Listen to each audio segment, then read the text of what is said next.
अस्सलाम वालेकुम मेरे प्यारे अज़ीज़ दोस्तों, बहनों और भाइयों। मौलाना तारिक जमील हाफिज़हुल्लाह ताला मेरे उस्ताद भी हैं और इनको मैंने बहुत ज़्यादा सुना भी है। और ये हर मसलक के बंदे से मिलते हैं, मैं इन्हें अप्रिशिएट करता हूँ। ये सिखों से भी मिले, ये अहले तशय्युअ से भी मिले, ये बरेलवियों से भी मिले, ये देवबंदियों से भी मिले, ये अहले हदीस से भी मिले, हर किसी को मोहब्बत दी। ये ट्रांसजेंडर से भी मिले, हर किसी को मोहब्बत दी। मुझे बहुत इनकी ये चीज़ें पसंद आई। लेकिन आज जो चीज़ मुझे बुरी लगी है वो ये लगी है कि तारिक जमील साहब एक जवान बेपर्दा औरत लड़की, एक बेपर्दा औरत जो सी थी, मेरे ख्याल औरत भी नहीं उसे लड़की कहेंगे, एक बेपर्दा लड़की को इंटरव्यू दे रहे हैं। और अच्छी खासी लंबी वीडियो है जिसमें जिसमें मौलाना तारिक जमील साहब ने एक बेपर्दा लड़की को इंटरव्यू दिया है। मेरे प्यारे अजीज़ दोस्तों, बहनों और भाइयों, हर चीज़ पे टॉलरेट किया जा सकता है। किसी दूसरे मसलक वालों से मोहब्बत करने पर भी टॉलरेट किया जा सकता है। किसी फ़िल्म इंडस्ट्री के बंदे पर से बात करने से भी टॉलरेट किया जा सकता है। लेकिन बेपर्दा लड़की के साथ बैठकर इंटरव्यू देना, इस पर टॉलरेट नहीं होता। और उस बेपर्दा लड़की को भी इतनी अकल नहीं है कि इतने बड़े इस्लामिक स्कॉलर के सामने बैठी हूँ और मैं इंटरव्यू ले रही हूँ, तो मुझे इतनी तो अकल होनी चाहिए। इतनी अकल तो लड़कियों को भी होती है कि जब अजान होती है तो वो अपने सर पे दुपट्टा ले लेती हैं। आप इतने बड़े आलिम दीन के सामने बैठी हैं, तो दुपट्टा नहीं था तो किसी कुलीग से मांग के सर पे ले लेती। और मौलाना तारिक जमील साहब ने भी एक दफ़ा भी नहीं कहा कि आप मेरा इंटरव्यू लेने लगी हो और सर पे दुपट्टा ले लो। मेरे प्यारे अजीज़ दोस्तों, बहनों और भाइयों, मैं आपको वीडियो दिखाता हूँ, फिर हम बात करेंगे। ये देखें। मौलाना साहब, अभी आपने गुफ्तगू के आगाज़ में कहा कि अल्लाह ने हाथ पकड़ के आपको अपनी तरफ बुलाया।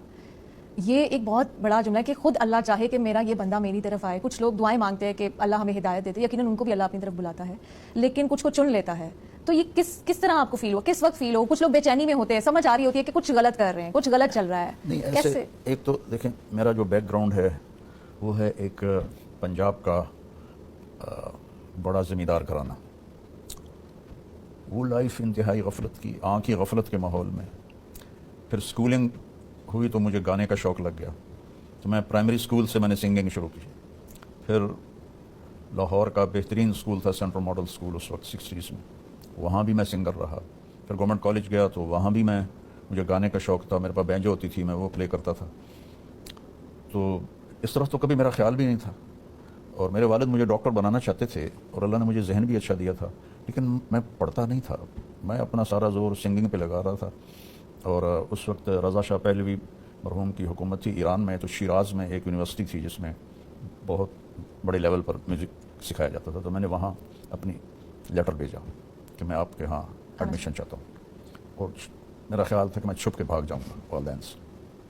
वहाँ से मुझे जवाब आया कि ये आप हमारा लेटर और अपनी एप्लीकेशन ईरान एम्बेसी को भेज दें, वो आपको वीज़ा दे देंगे, फिर आप आ जाएं। तो उस एम्बेसी के लेटर के आने के इंतज़ार में था कि मेरे एक दोस्त ने मुझे यहाँ से पकड़ा और चल मेरे साथ तबलीग में। मैं तो जानता नहीं था तबलीग क्या है, तो मैं उसकी वजह से जा रहा था, मेरा कोई दिल नहीं था। मैंने कहा चलो 3 दिन की बात है, गुजार के आ जाऊँगा, कौन सी इसका दिल खुश हो जाएगा, चूँकि ताल्लुक़ दोस्ती में आदमी को करना पड़ता है। तो वो 3 दिन में, जो मैं कह रहा हूँ, अल्लाह ने मेरा हाथ पकड़ा। मुझे क्या हुआ कि मैंने 3 दिन के अंदर इतना बड़ा जंप लिया कि तबलीग में 4 महीने लगवाते हैं मुसलसल, तो मैंने 3 दिन से 4 महीने का फ़ैसला कर लिया। माशाल्लाह। और ना मेरे पास कपड़े थे, ना मेरे पास इतने पैसे थे।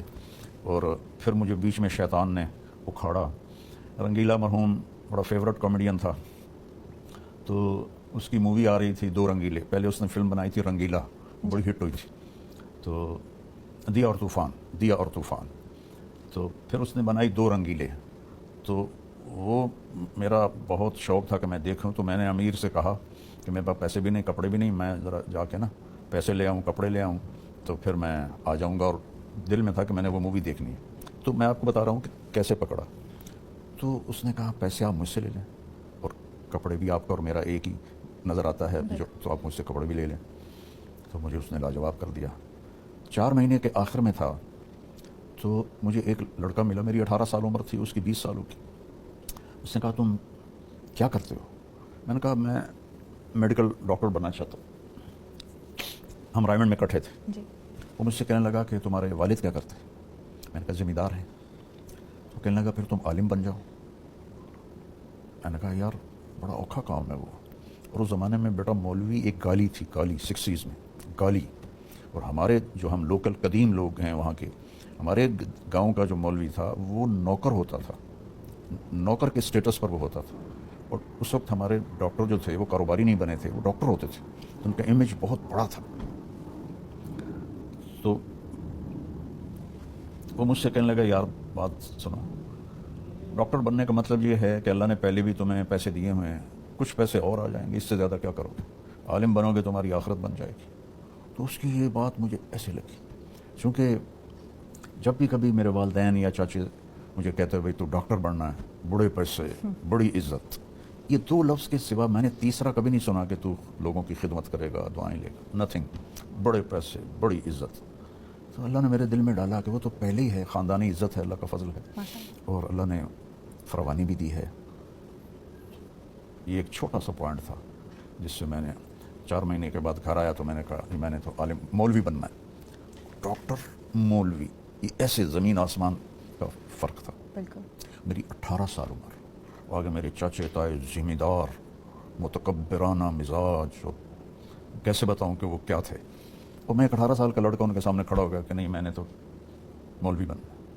اور جو جنگ شروع ہوئی، ڈیرے میں سارے اکٹھے ہو جاتے اور مجھے ذلیل کرتے اور ایک ایک دوسرے سے بڑھ کے تانے دیتا.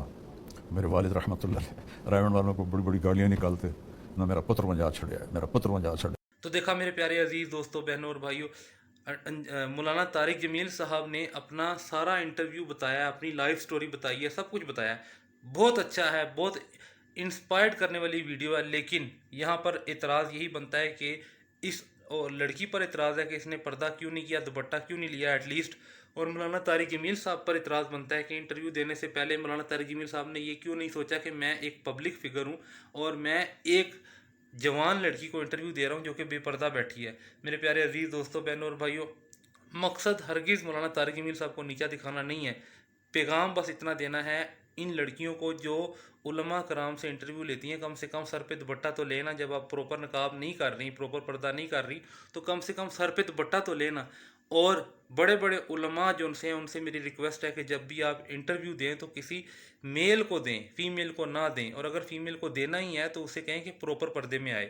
امید کرتا ہوں کہ آپ کو میری یہ ویڈیو پسند آئی ہوگی اور سمجھ بھی آئی ہوگی کہ میں کیا پیغام دینا چاہ رہا ہوں. جزاکم اللہ خیرہ.